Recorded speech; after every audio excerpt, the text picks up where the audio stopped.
Break के बाद आप सभी दर्शकों का स्वागत है। चलिए अब रुख करते हैं अगली कड़ी की ओर।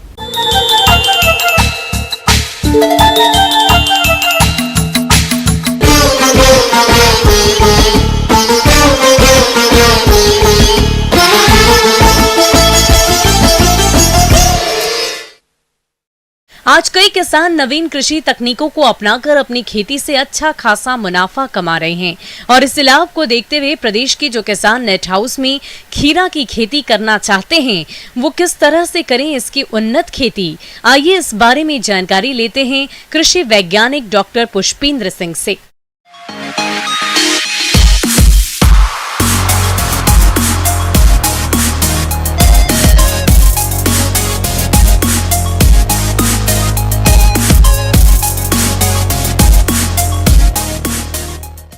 सभी किसान भाइयों को जैसे पता है कि अभी नेट हाउस के अंदर खीरा लगाने का उचित समय है। सभी किसान भाइयों को ध्यान ये रखना है कि जो नेट हाउस जिसमें आप लगाने चाह रहे हैं, किसी प्रोटेक्टर के अंदर आप लगाना चाह रहे हैं, पहले उसकी आराम से रोटोवेटर कल्टीवेटर चला के जो मिट्टी है उसको एकदम भुरभुरी बना लेनी चाहिए। किसान भाइयों को ध्यान रखना, जब वो खेत तैयार कर रहे हैं तो जब मान के चलिए 1200 स्क्वायर मीटर मतलब या आधा आप 1/4 एकड़ की हम बात करें तो कम से कम 8 किलो यूरिया, 8 किलो आपका डीएपी और 8 किलो आज का एमओपी है, उसका आपको मिला देनी है इसके अंदर आपके खेत तैयार करते समय। उसके बाद अगर आप चाहें तो बहुत ही बढ़िया अगर ट्राइकोडर्मा और नीम केक का भी आप इस्तेमाल कर सकते हैं। तो नीम केक की मैं बात करूँ तो प्रति हेक्टेयर 2 से 2.5 क्विंटल है। आपका जितनी ज़मीन है, जितना आपका एरिया है, उसके हिसाब से आपको उसकी डोज तैयार रखनी है। उसके पश्चात उनको बेड बनाना चाहिए, लेकिन बेड में किसान भाइयों को खास कर ध्यान रखना है कि एक तो पहली बात तो ऊंचे बेड बनाएं, दूसरी बात बेड से मध्य से दूसरे बेड के मध्य की दूरी कम से कम 2 मीटर रखनी चाहिए।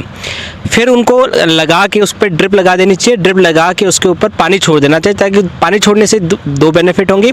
पहली बात तो ये होगा कि जो मिट्टी आपको पता है गर्म होती है इस समय, और उसमें अगर पानी पहले 1-1.5 घंटे पानी चला देंगे तो उससे मिट्टी ठंडी हो जाएगी। उसके पश्चात आपको मल्च बिछा देनी है।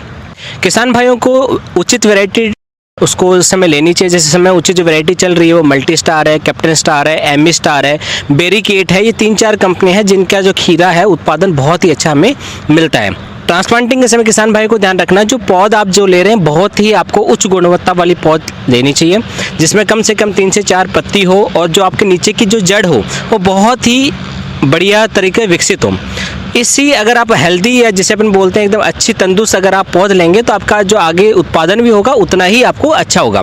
ट्रांसप्लांटिंग शाम को 4 बजे के लगभग आपको ट्रांसप्लांटिंग करनी है। उसमें ध्यान ये रखना है कि जो पौधे से पौधे की दूरी है वो आपको कम से कम 30 सेंटीमीटर रखनी है और कतार से कतार की दूरी आपकी 40 सेंटीमीटर। एक आप बेड पे मान के चलिए 2 कतार आपको लेनी है और वो भी जिगजैग मैनर के अंदर। और ट्रांसप्लांटिंग जैसे ही आप कर दें उसके बाद में आपको जो आपका फफूंदनाशी है, जैसे आप मान सकते हैं कैप्टन है या आप कह सकते हैं कि आपका कार्बेंडाजिम एनकोजेम का आपको ड्रेंचिंग करनी है। एक झारे से लेके एक जहाँ आपने पौध लगाई है वहाँ पे आपको ड्रेंचिंग करनी है। और उसके 10 से 15 दिन बाद में किसान भाइयों को ध्यान रखना है कि उनको धागे के साथ ट्रेलिसिंग जिसे अपन बोलते हैं वो करना बहुत ही आवश्यक है। और किसान भाइयों को ध्यान रखना है कि जैसे ही 15 दिन के बाद में फसल बड़ी हो जाए, ट्रेलिसिंग करने के बाद में कम से कम जो 30 सेंटीमीटर आप 1 फुट है उसमें किसी प्रकार की कोई भी शाखा विकसित नहीं होने देने। उसके बाद ही जो सेकेंडरी ब्रांच को आपको विकसित होने देना है। और टाइम से टाइम ट्रेनिंग और प्रूनिंग करना बहुत ही ज्यादा आवश्यक है। किसान भाइयों, खीरा की फसल से अधिक उपज तभी मिलेगी जब फसल की बढ़वार उचित होगी। तो इसके लिए किसान फसल में कौन कौन से पोषक तत्वों का प्रयोग कब और किस तरह करें, आइए जानते हैं। जैसे आपकी फसल बड़ी होगी तो आप ड्रिप इरिगेशन के साथ में जो आपके पोषक तत्व है, जो 19-19-19 है, आपके जब फल पकाव हो जाए उसमें 0-0-50 आप चला दें तो मतलब पौधे की अवस्था के अनुसार आपको खाद पानी उसमें देना है। लेकिन किसान भाई को एक चीज़ का बहुत बड़ी गलती होती है, वो ये होती है किसान भाई मेन जो नाइट्रोजन फॉस्फोरस पोटास देना ये तो किसान भाई पूर्ति कर देते हैं, लेकिन माइक्रोन्यूट्रिएंट का कहीं ना कहीं इसको कम देते हैं। तो सभी किसान भाई को जानते हैं मल्टीप्लेक्स नाम का एक प्रोडक्ट आता है, उसका समय से हर 15 दिन के अंदर आपको छिड़काव करना चाहिए। मल्टीप्लेक्स ऐसा तत्व है जिसमें जितने भी माइक्रोन्यूट्रिएंट है जो पौधे के लिए आवश्यक है उनका पत्ती पे आप टंकी में भर के उसका छिड़काव कर दीजिए, जिससे उसको माइक्रोन्यूट्रिएंट की कमी भी पूरी हो जाएगी।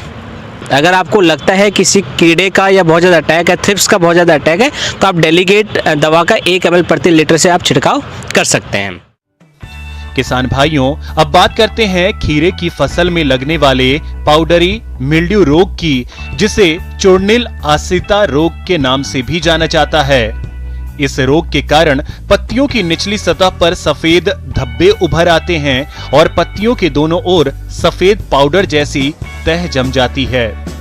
इस तरह के लक्षण पौधों में दिखाई देने पर आप कॉपर ऑक्सीक्लोराइड 3 ग्राम प्रति लीटर पानी में घोल बनाकर छिड़काव कर दें, जिससे आप इस रोग पर काफी हद तक नियंत्रण पा लेंगे।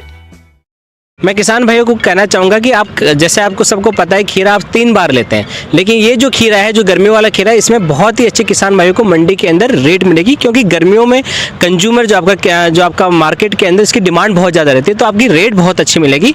आप एक पौधे से कम 4 से 4.5 किलो तक उत्पादन ले सकते हैं और एक सीजन के अंदर कम से कम आप 1.5 से 2 लाख की बचत एक सीजन में 90 दिन के अंदर आप कर सकते हैं। आगे और भी है कुछ रोचक जानकारियां, पर यहां पर रुकेंगे एक और ब्रेक के लिए। जल्द हाजिर होते हैं।